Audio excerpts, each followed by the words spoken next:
For number 17 on the exam, the question tells us that there is a 31% probability that a TV is tuned in to this TV show.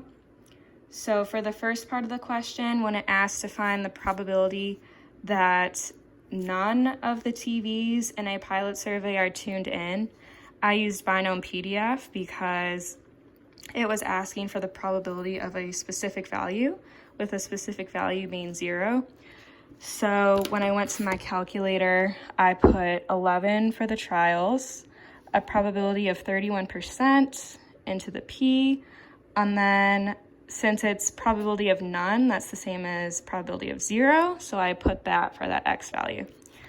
And I got 0.01687, etc. Next, it wanted to know the probability of at least one TV being tuned in. So to approach this question, I found the complement of P at least one. So I wrote the complement right here, and this translated into using 1 minus Binom CDF. And I put 11 for the trials because it says that the pilot survey begins with 11 households, same trial number as up here.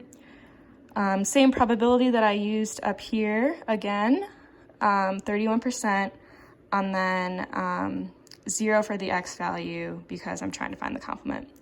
And when I did 1 minus this whole thing, I got 0.9831, ... The last probability was probability of at most one household, and this is the definition of a Binom CDF. So here's what I put in for trials, probability, and X value, and I got 0.10029 for the answer.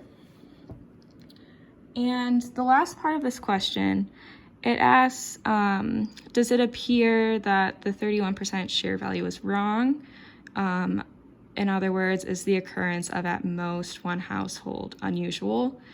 And this value right here is not unusual because it is greater than 0.05.